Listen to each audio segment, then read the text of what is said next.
Assalamualaikum warahmatullahi wabarakatuh. Perkenalkan, saya Anjaya dari kelas 1 IHPH NPM 2151106. Di mata kuliah Sosiologi Hukum ini, saya akan menjelaskan materi tentang lembaga kemasyarakatan atau bisa juga disebut dengan lembaga sosial. Sebelum saya jelaskan lebih detailnya lagi tentang materi ini, saya jelaskan terlebih dahulu apa itu lembaga masyarakat. Lembaga masyarakat adalah lembaga yang dibentuk oleh anggota masyarakat warga negara Indonesia secara sukarela atas dasar kesamaan visi, misi, profesi, fungsi, dan kegiatan untuk berperan serta dalam pembangunan dalam rangka mencapai tujuan nasional dalam wadah negara kesatuan Republik Indonesia yang berdasarkan Pancasila. Lembaga kemasyarakatan ini juga memiliki beberapa fungsi tersendiri. Salah satunya dapat menjaga keutuhan masyarakat, memberikan pedoman bagi masyarakat, serta memberikan pegangan kepada masyarakat untuk mengadakan sistem pengendalian sosial dalam menjalankan hubungan agar menjadi baik. Masyarakat biasanya norma bisa dari cara kebiasaan dan kelakuannya. Mengapa begitu? Saya beri satu contoh dari cara makan masyarakat itu sendiri. Ada yang tidak berbunyi dan ada juga yang berbunyi. Nah, yang menggunakan bunyi ini terkesan tidak sopan dinilai orang, sehingga ada beberapa masyarakat yang tidak mau dekat-dekat dengan hal tersebut karena dianggap tidak ada adab makannya.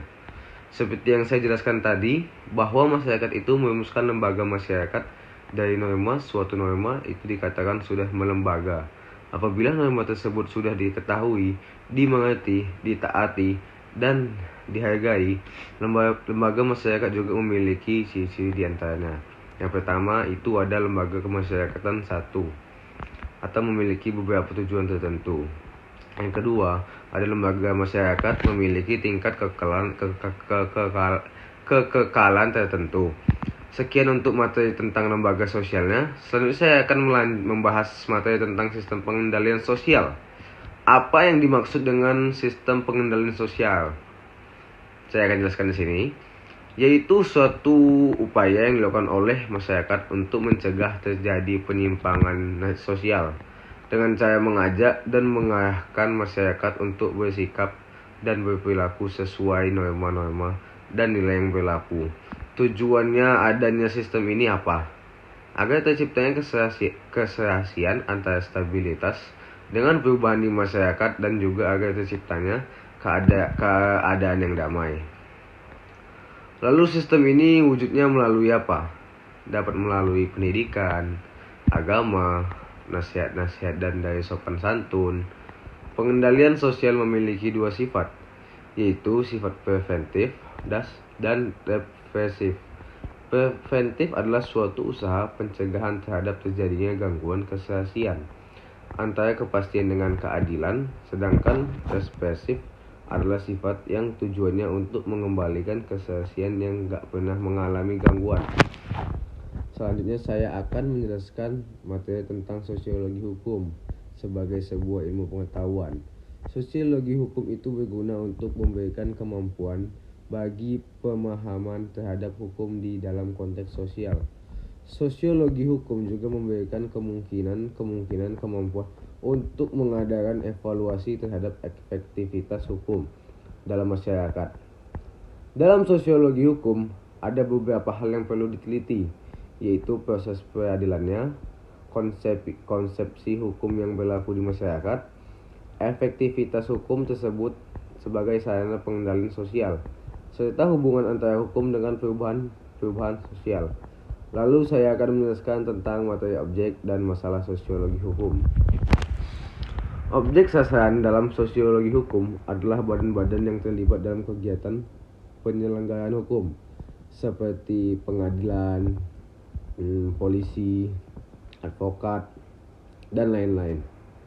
Dalam dunia hukum, terdapat fakta lain yang tidak diselidiki oleh ilmu hukum, yaitu pola-pola dalam masyarakatnya.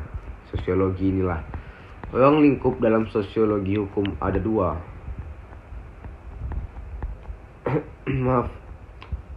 Ada dua. Dasar-dasar sosial dari hukum dan efek-efek hukum terhadap gejala-gejala sosial lainnya.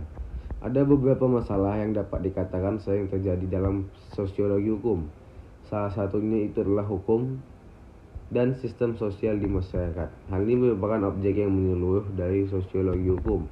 Oleh karena itu, tak ada keraguan lagi bahwa suatu sistem hukum merupakan pencerminan daripada suatu sistem sosial di mana sistem hukum tadi merupakan bagiannya.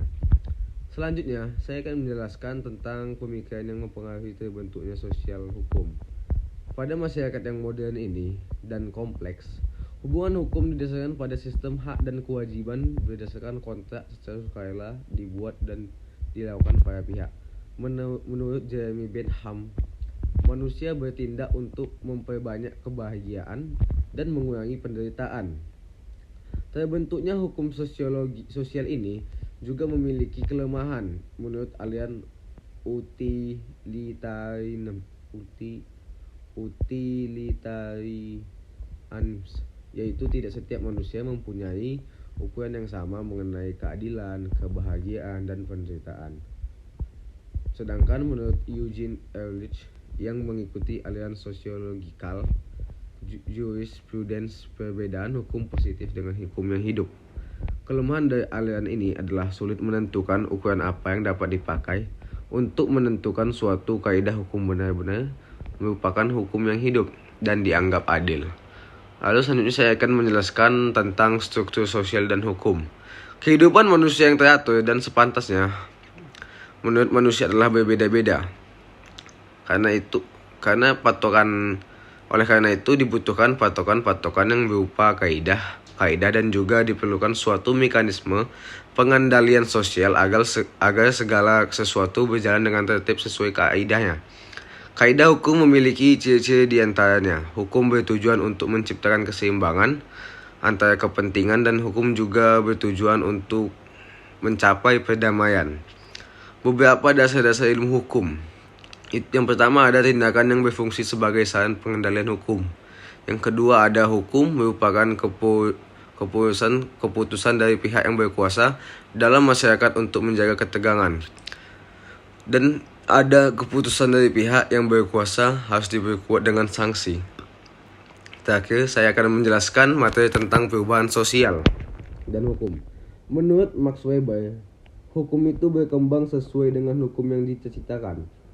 Menurut Emil Durkheim, hukum merupakan refleksi dari solidaritas sosial masyarakat. Hal ini sudah dikeluarkan oleh Undang-Undang ITE sesuai dengan perkembangan teknologi agar tidak ketinggalan. Hukum hanya mengatur kepentingan masyarakat yang bersifat berwujud. Dalam penerapan sanksi-sanksi ada batas kewajarannya. Sekian dari saya. Apabila ada kesalahan dalam menyampaikan materi ini, mohon dimaafkan. Wassalamualaikum warahmatullahi wabarakatuh.